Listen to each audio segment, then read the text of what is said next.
I think most common one, if you showed up to an AU basketball tournament, is just your communication, right? And that could be so broad. I would say communication behavior, because I've had coaches growing up that were like, "Yeah, man, Vic, man, just go do your thing, right? Like I got your back, like." And then you throw one turnover, and then you hear that like sub, right? And it's like, but you said I could like go out there and go hoop, right? And just like experiment, because I was that kid after a while that You are listening to the Beyond the Scoreboard podcast, transforming athletes into leaders on and off the court with host Coach Furtado. Hello, everyone, and welcome back to another episode of the Beyond the Scoreboard podcast. Today, I have with me Coach Victor Johnson. Coach Vic, he is an LA City manager for CHJS, Center for Healing and Justice Through Sport, and is also the Chief Experience Officer for Phoenix Basketball. Welcome to the show, Vic. Man, thank you for having me. Big fan of the podcast. Always see your content everywhere, so it's really cool to be on this side. Right on. Yeah, we're happy to have you here, and we want to do things a little bit differently because we found in your profile on CHJS website a great quote, and like we were talking about before, I want to start with it. And so the quote goes as such for the coaches and the parents that are listening. Sport is like a double-edged sword. Swung in the right direction, the sword can have tremendously positive effects, but swung in the wrong direction, it can be devastating. The sword is held by adults who supervise children's sports, whether sport is constructive or destructive in the psychological development of young children. Greatly depends on the values, education, and skills of those adults. Rainer Martin. And then we get the mic drop. So why does that quote matter so much to you and the work you do with CHJS? I think it stems from me just being an athlete growing up in Los Angeles. Love the game of basketball, love my overall experience, right, and my journey as an athlete. As I got older, I started reflecting and thinking about my past. There's some things that I struggle with as an athlete as well, from like a mental and emotional standpoint. I feel like I always love my coaches, right? There's always love, but when you get older, you start thinking about like different practices or things that they were doing. They were like, that might have been kind of questionable, right? Right. Some are harmless too, right? It's just like the coach, how we were coached type of idea. But just being in the work with the Center for Healing and Justice Through Sport, and being on kind of like the research and data side, and just like seeing like what are the right strategies, or what are strategies that help kids feel safe and feel motivated, and feel like they can be confident young leaders. You start to reflect on just your past. So that quote, I feel like, just says it all, right? Like, I think we look at sport as this magical mechanism for youth, right? And it is. But all those life skills that we talk about that kids get from sport, it's like, it's not automatic, right? It's like you have to be very intentional about how you're designing your sport experiences as a coach, or a director, or even as a parent, right? Providing feedback to your kid, because it can also have those negative effects, right?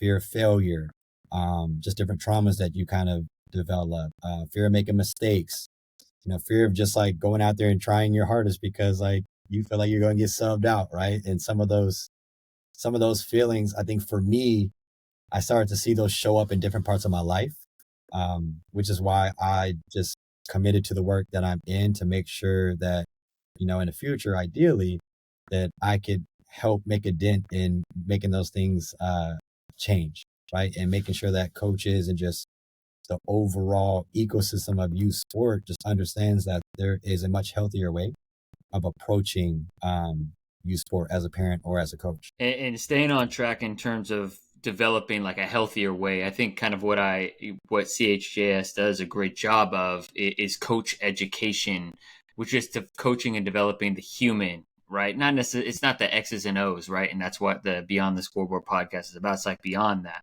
So I'm sure many of the listeners haven't heard of CHJS. So if you can give a crash course of it, and, that maybe a little bit behind, some of the science of effective coaching? Yeah, for sure. So the Center for Healing and Justice Through Sport, we're a national nonprofit, um, and we believe like nothing heals like sport, right? So a lot of our training, our consulting, our system change work uh, happens around the brain science, a combination between the brain science and just like sports science, right? And best coaching practices.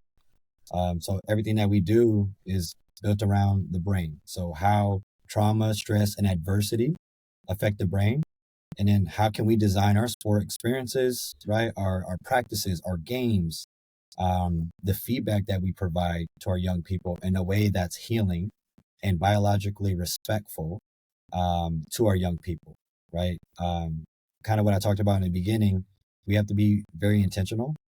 And when you're thinking about the brain is it's so complex, so intricate, right? And it's like, as a coach, as a parent, I think sometimes we we watch kids play sports, and we might say like, oh, this kid is acting out in practice, um, or this kid doesn't have it, right? Where we're not really thinking about like what type of baggage they're bringing into their life, right? Whether it's like from their community, whether it's like family baggage, whether it's some issues that they're dealing with in school. Like, I feel like sometimes as adults, we forget that kids are going through a lot, right? And especially after the pandemic, right? With COVID, it's like kids were in isolation like for years, right? So there's so many things that have impacted us, even adults, right? But really thinking about our young people as they develop that, at CHJS, we just want to make sure that we are helping to support coaches and parents in a way that allows them to have strategies and tools to understand what's going on in their young people's minds, just in overall life, but also, really importantly, in their experience as an athlete in sport. Absolutely. And that's it's a big shift, right? Instead of seeing them as they're just coming to our basketball practice, they're just part of my basketball team. They're a human who's also a student, a brother, sister, son, daughter, all these different identities and labels that they may, internalize and have, and all these experiences. It's much bigger than showing up to their basketball practice, basketball game. And so Yeah. for me, with BTG basketball and building a basketball organization and program and wanting to have a lot of these focuses in mind that you're talking about, what, kind of advice or pillars of our, that I could put into our program that could really help and benefit these kids? Because I know there are coaches that are listening that have their own different programs out there. Yeah, for sure. God, where do I even start? I mean, we even thinking about like how, like, let's say we're coaches, right? So it's like Right. being mindful of like, if you were the kid, right, you got to put yourself in the kid's shoes, right? As soon as you step into the gym, it's like the experience is activated, right? So are you a coach that's just kind of like sitting in, the back of the gym, kind of just like not really paying attention, maybe on your phone as your kids are coming in? Or are you the coach that's like, saying hi, giving dap to your kids coming in, saying hello to your families and parents, right? I think that's like a big first step, thinking about like the moment like folks even coming to your gym, right? Is the space set up, right? Do kids know where to get dressed, right? To put their shoes on, or do they know what to do once they put their shoes on, right? Or is it awkward where it's just like, I don't even know what to do, right? So it's really communicating and setting up the space. I think is a really good first touch point, right? Then your first interactions with your kids are so important, right? Again, like I talked about there, you don't know how their day has been, right? And for a lot of these kids, like the basketball space or the sports space should be their like safe haven. They should feel like, yo, like I don't care what I was going through, right? I know my parents was yelling at me, like, my teacher was yelling at me, or whatever it may be. It's like the basketball space should be that place where people feel safe. So often that tone is set from the coach, right? So off top, like you have a responsibility to set the tone of like how your kids are going to feel, as they come into practice, right? And then from there, say you're starting the practice, like, are you providing a experience where your kids get to kind of reflect, check in with them, like, how are you doing today? Like, what's the stuff that's been going on in your life, right? Like, how do you feel today? Sometimes we do check-ins of like 1 through 5, right? We'll say like, all right, everybody, like we're in a circle.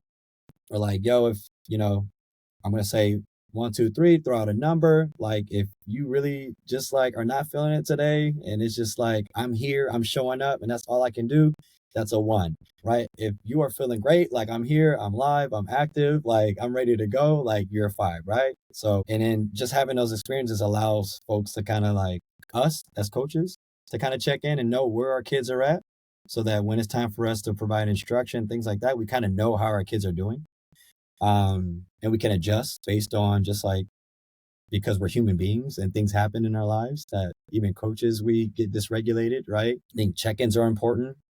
Even in a check-in, we think about kids, right? They don't at school they get told what to do, right? They say they get told where to sit, when they can go to the bathroom, right? Like don't talk, right? So often throughout the day, it's like they're just kind of sitting there just taking in information, right?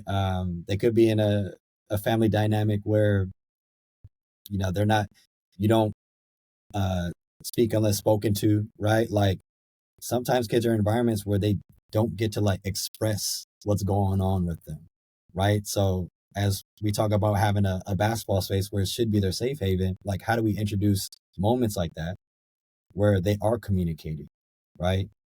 And then that translates to like them communicating more on the court, right? We have some coaches get frustrated with kids not talking on defense or not talking in a game, but it's like, have we provided spaces for them to practice talking and communicating, right? These are just some things. And I'm really, if we're looking at a practice plan, we haven't even started practice yet, right? But these are just a few things that we can be mindful of just at the beginning of our practice, thinking about the space and like how we start our practice, and the routine of this to make sure that our kids feel safe and that we are able to connect some of those life skills early on with them, that we want to see come out in their practices or their games when they are playing basketball.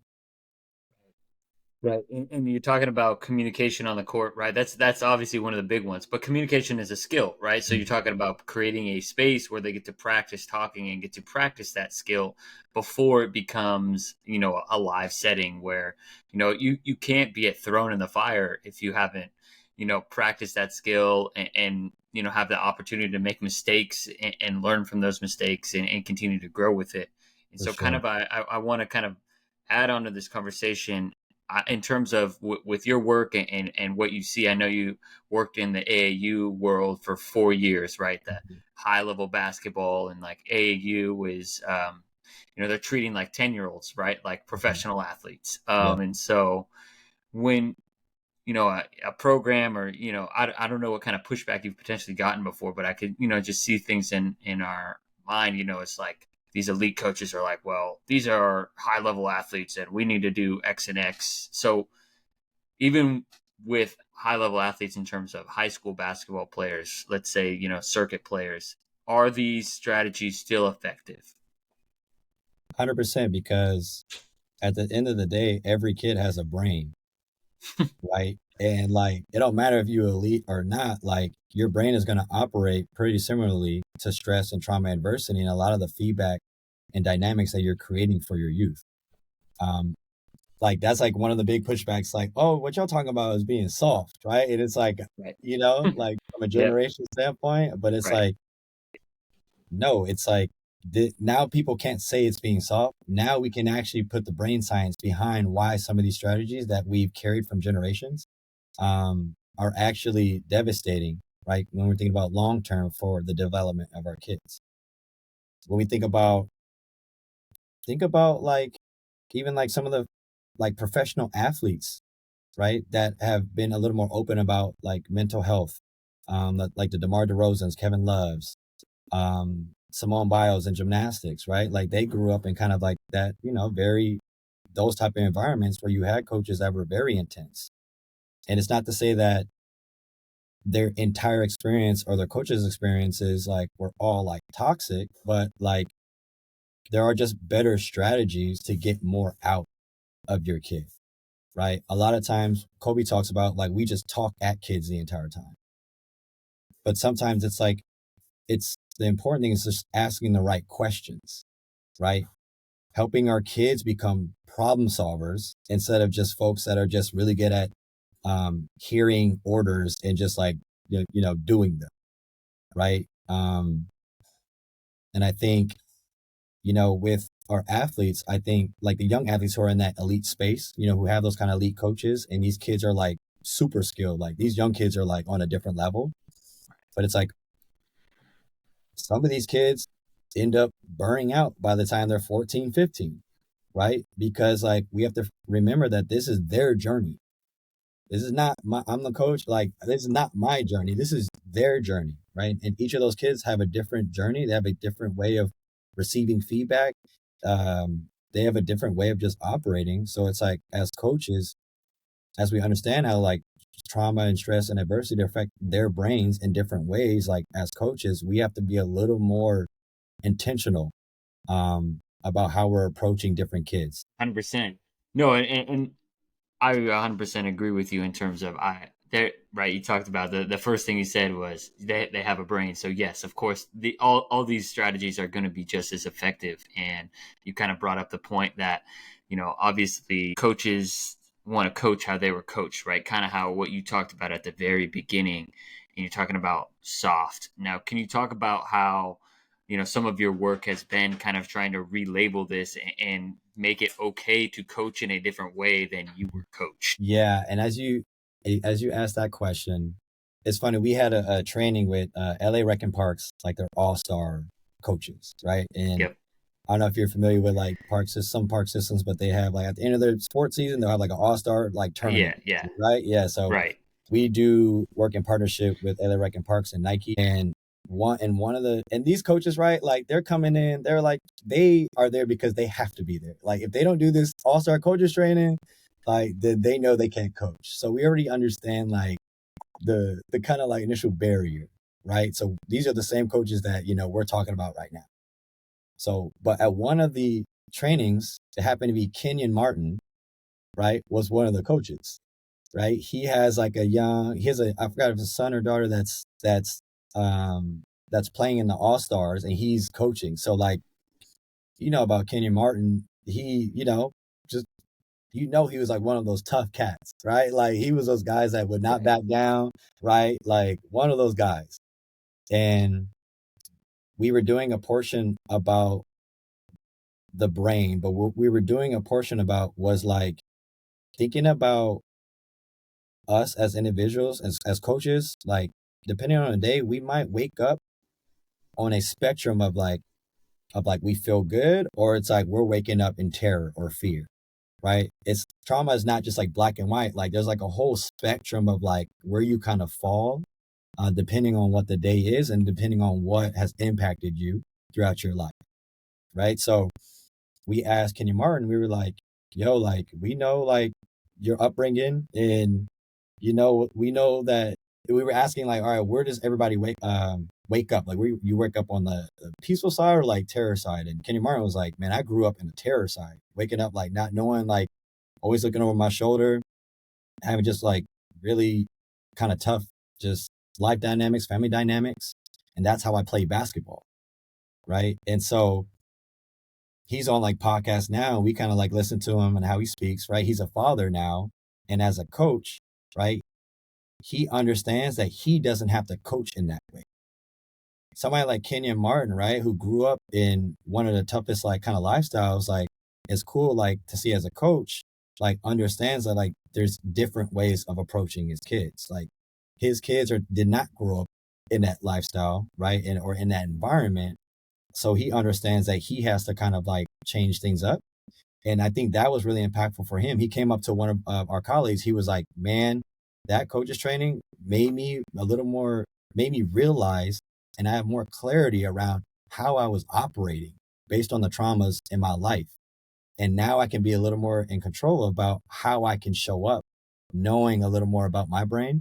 Right. So when we're thinking about some of the like that soft kind of element, we're thinking about like, oh, you're being soft. It's just like, I don't know, like I don't want to like label this, but it's just like it's kind of being a little lazy as a coach. You're kind of being a one-way coach, right? And that involves just like you have one way of coaching. If somebody doesn't fall in line with that, then like they're considered soft, right? And any strategies that like you incorporate into your life, or as a coach that I'm trying to incorporate into my like repertoire, like they don't fit because I'm not that coach, right? And what we understand is that if you learn about the brain, you learn about people's experiences. The 10 kids that show up on a team did not all grow up the same, did not all have the same family dynamics. Like these are 10 different brains that you're dealing with, if you think about it like that.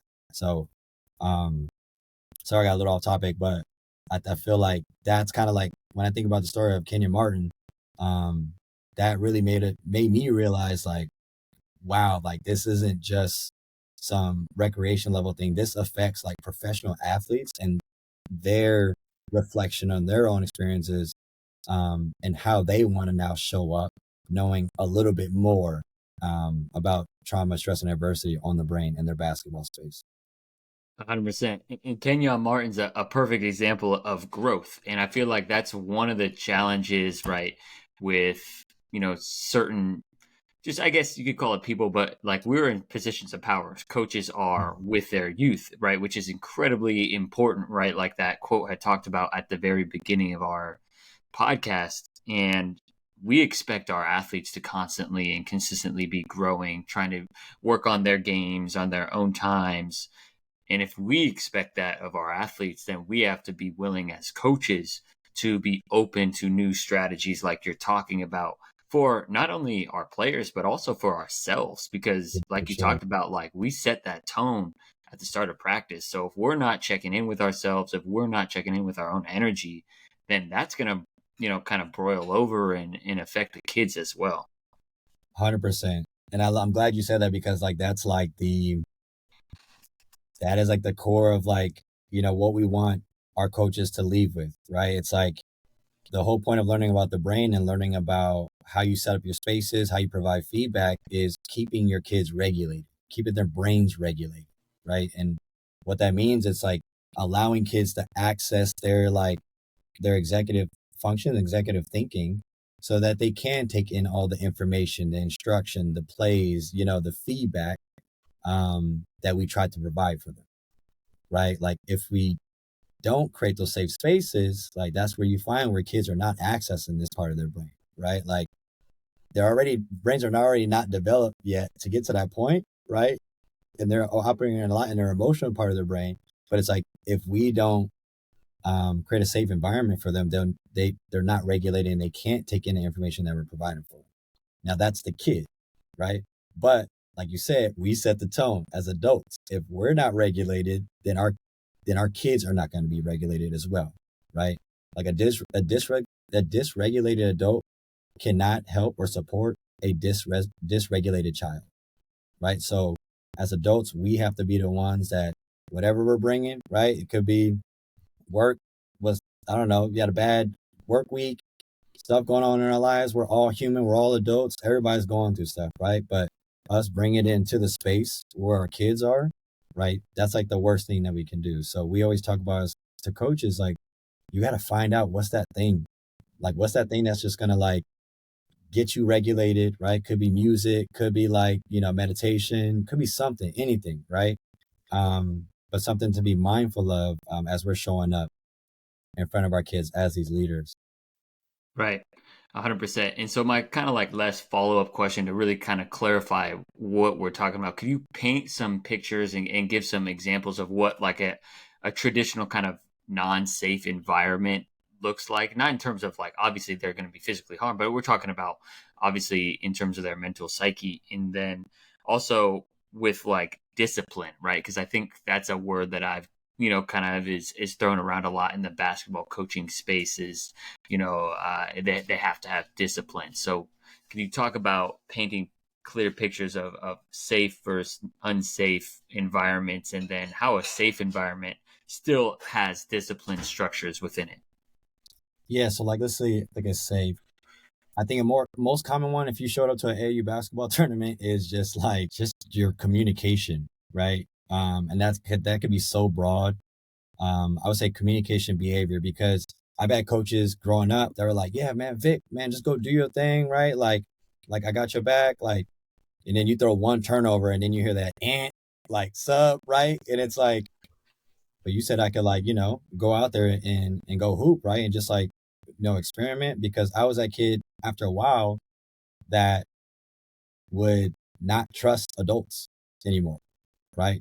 I hear you saying, like, I want you to go out there and do your thing, and then you do 2, 3, 4 things right, make one mistake, and it's like you're subbed out, right? So now as the kid, I'm just like, now I don't even want to do anything.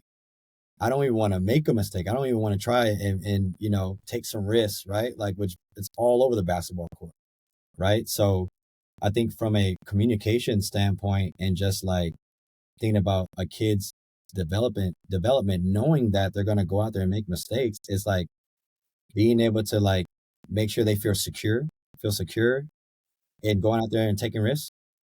And then when things happen, your behavior not being like, man, you know what I'm saying? Like, coaches just be reacting, being able to, like, kind of like, restrain from showing outwardly behaviors, right, of frustration, right? And it's so tough as coaches because there's so many things going on, but like, that's a responsibility that you have, right? And I think one thing, a quote that, or an interview I heard from Jason Kidd, or it might have been from like one of the players, somebody asked like why they feel so confident and why they feel so like calm on the court. And I want to say it was one of the players that they were talking to. I want to say it was Luca.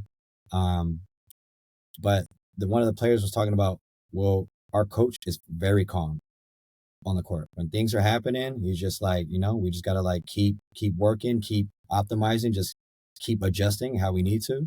And if you watch Jason Kidd as a coach, he's not like screaming and, reacting like crazy, right? And when somebody said that on the Mavericks, I was like, oh, that makes a lot of sense, because then I started watching the players and how they were playing, how they were reacting play by play, and they were very calm, right? And so I think that kind of goes back to like setting the tone as a coach. So I think it's that communication and you validating your communication as a coach help create safety, because if you're saying like, hey, I'm right behind you, I want you to just go do your thing, I want you to take risks, I want to see you grow, and your behaviors are not showing up in that way, then I think that like makes a kid not trust the situation, and eventually makes a kid not feel like they can bring their whole self into the basketball environment, right? Which is so key. Right. Now, thinking about discipline, one thing that I've kind of seen, and I've been a coach that's done this before, is we get on kids about things that, one, we might not have even addressed or like shown that this is something that could come up in a practice, or have worked on things, right? We'll get on kids of like, what were you thinking, right? In a situation where we have coaches have not prepped our team in those situations, right? So when we're thinking about discipline, I feel like from a expectation standpoint, they're just kind of just like best practices, the first that need to be communicated to your team and your players like beforehand, right? Like at the end of the day, we want our team to operate at a high level. Here are some things that are going to help us grow as individuals and as a team, right? Kind of having those expectations, making sure that they're realistic based on like the team that you have. And then now we can have a culture that we set is like, all right, discipline and how we do things is understand that we need to operate at a high level, and being very virtuous about our character, right? Then if that's the expectation, then we'll work on those things. Those things don't happen just in one tournament. That happens over time, right? So as a coach, also understanding that like maybe your team is not quote unquote disciplined at this point, but there's still kids learning even what discipline means, right? What does that even mean? And how, as a kid, am I going to see that add value to my life? Like, where do I see that showing up, adding to like positive experiences, right? So I think from a communication standpoint, like you have to set that like beforehand.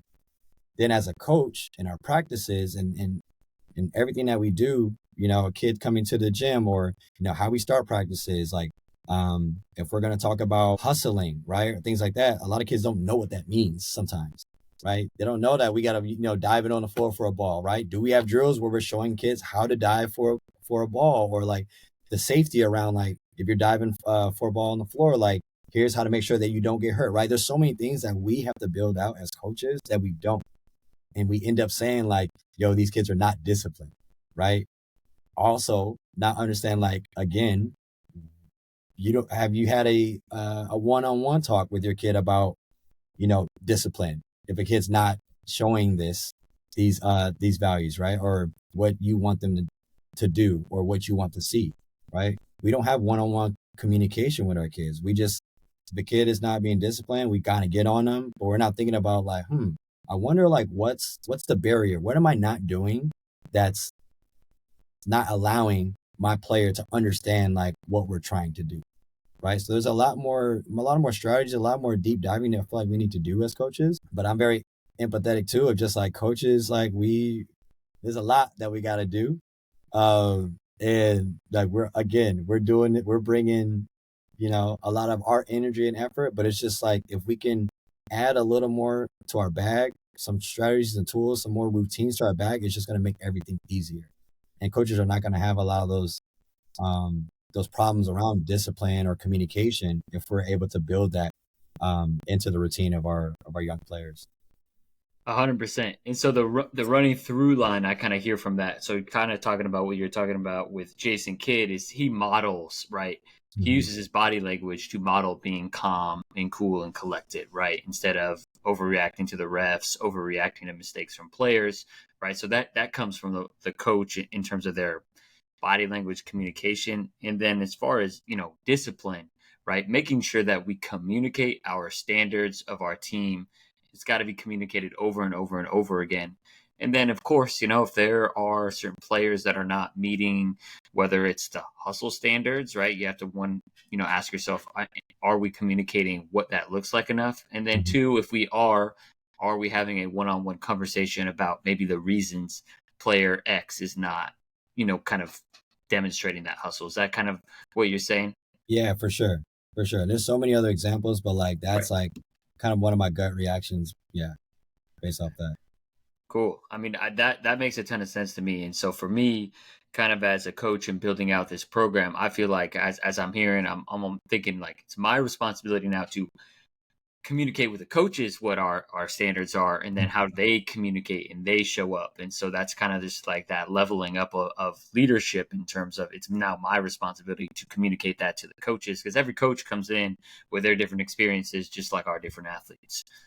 Yeah, which is beautiful, right? You want your coaches to come in and feel like they can be their whole selves as well, right? And like we can be totally different coaches, but understanding like, yo, this is like our non-negotiables, right? As coaches, and still do great work, Right. right? And it's not, again, we're not about the one-way coaching kind of landscape, right? As I talked about before. And so like, yeah, and it's not easy. You do have to spend time doing that. Like you have to figure out what do I want my program to be about? What do I want my coaches to be about? Because at the end of the day, we want our kids to stay in the game. We want them to be motivated and to want to keep developing. We want them to want to come back. And even if they don't make it to college, even if they don't make it on varsity or to college or the pros, like when they become adults, can they look back and say like, you know what, like I love this program. I love these coaches because like I learned X, Y, and Z, and more. And I feel like I can directly look back to those experiences and translate them to like a lot of ways I think and a lot of ways that I go after my goals. I think that's like the best thing that we can, do for our young people through sport, because there's so much magic in it. But again, we just got to be very intentional, because if we don't, then you're going to find that the sword is swung the wrong way. And, there's a lot of mental challenges, even physical challenges that our young people are experiencing because as adults, like we're not doing that work. 100%. And so my last kind of like simple question in terms of that is like, what are your thoughts on like, or what CHJS is like procedures on like running, making players run for discipline or push-ups or whatever it is. Yeah, this is like, this is another one. I love this. Yeah. So we don't support making kids run because they didn't understand a skill or an instruction, right? Like there's so many other ways of helping a kid improve and get them up to whatever standard we need them to than running, right? Like I remember growing up running lines and running 17s, right? Because like we're over like 11 years old because like we didn't do the 3-man weave right, or maybe missed the layup, right? And it's like, as a coach, did if it didn't look right, like you can see that your kids are not doing the 3-man weave right, or it's like, let's start with that, right? Something, it's all over the place. How about this?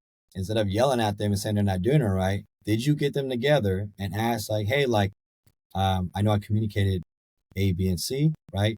What are some things that people are not like understanding, or like, does anybody have any questions about like how we need to be doing the weave or what needs to be happening? Like, right? We don't have those conversations with kids to check in with them to see where they're at, right? So it's like, there's so many other things that we can do that are going to create a really good team culture and help our kids develop rapidly.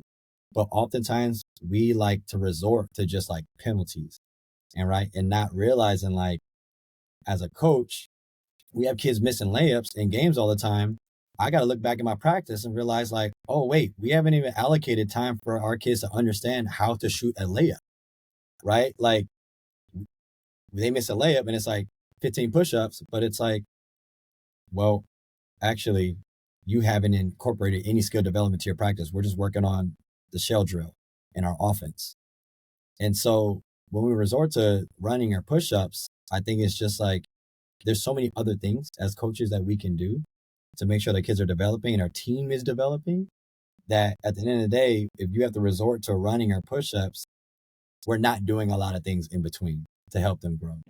And so my own 2 cents with it is I feel like it's lazy, right? It's easy to just be like 10 push-ups for missing your layup, or, it's the line of 17s because we're not focusing. Like that's easy because we don't have to address them. We just have to, hey, you're running, why, right? But we don't address, we don't try and teach and get them to improve or whatever it may be, right? And so it's just these quick little penalties, and then, oh, you're back, and then we're back to it. And then it's a podcast conversation for another day, where if you're missing layups but you're only doing layups with no defense on, but that's another practice. That's another conversation for another day. 100%. You get it. Yeah. You have to build up, and like in your practices, there's some basketball. I mean, all sports are really tough, right, to teach. But I feel like with basketball, there's so many different skill sets that one player has to have. And yeah, you think about the game now, it's like every player has to have like more skill sets than I feel like they've had to have in the past.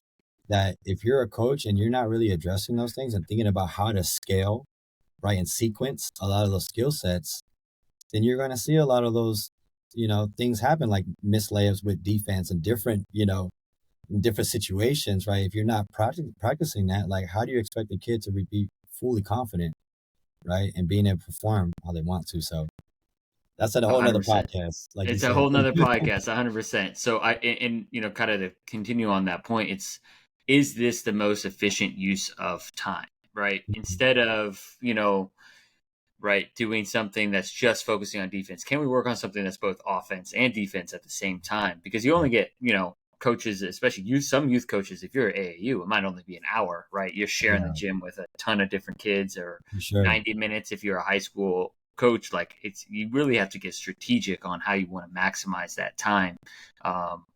But to kind of go back to, what we were talking about in the beginning, as we kind of hit the 2-minute warning of our podcast, is it has to be a safe environment and an environment for our athletes to thrive and grow. Yes, 100%. So, with that, my final question for you would be like, what would your like lasting, like, we dropped a lot of wisdom and knowledge within this, and I want to plug CHJS as well, for those that are listening. But what would be the first step that you would give to the coaches that are listening to this podcast to implement some of the things that we were talking? The first step, I mean, the first off top, I'm always thinking like it'd be awesome if folks come to a CHJS training, because I feel like it's once you learn a little more about the brain and how it's impacted or its impact within a sports space, it'll change your life, right? Because you'll start thinking about you as an athlete and what you were going through. And once you're able to reflect on like you as an athlete, you'll start realizing like, yo, am I doing that to my kids right now?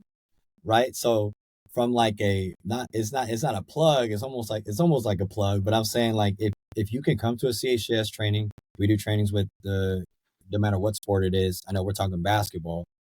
We have trainings that we've kind of locked in with the Clippers. So junior Clippers, for this year, next year, we do trainings with LA Rec and Parks with their basketball. If you're into baseball, we have partnership with the Dodgers, right? So like we're kind of everywhere, especially if you're near Los Angeles. But I can send more resources on like where coaches can come to get some more of that knowledge. We also have resources online that they can check out. But if they're not going to do that, I would say just start being a little more mindful of like, how can I create more safety for my kids, right? How can I design my space and my communication to where like my kids feel safe and they feel like their brains can be regulated, right? If you can prioritize safety, you can prioritize connection and relationships first, right? Kind of Ted Lasso type, right? The skills and the X's and O's are going to hit even better, right? So really just lead with love, I feel like. And then you can build trust, and the strategies and the X's and O's in the skill development type information can come after.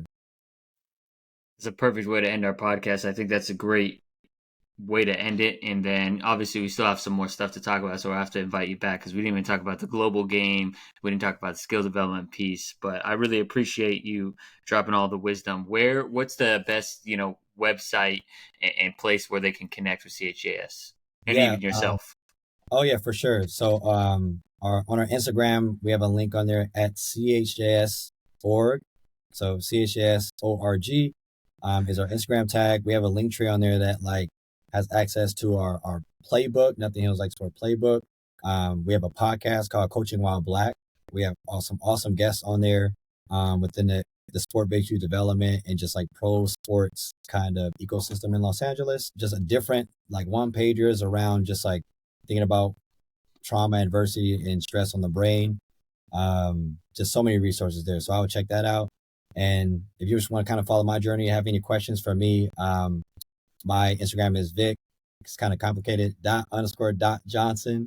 I'm sure we'll be able to share that on your page somewhere so somebody could just click on it. But I'm here as well. I'm LA City manager again with CHJS. Anything basketball related. I operate under Phoenix Basketball in Los Angeles and Tokyo. So I'm here for anybody that has any questions, and just would love to just keep connecting with folks throughout the basketball space, but just also just within the coaching ecosystem. I love sport, man. And I just want everybody to be thriving. And I'm not perfect. I'm not saying I'm perfect at all, but just understand that we all have a little more work to do so that we can create this awesome community that we always envision as creating. 100%.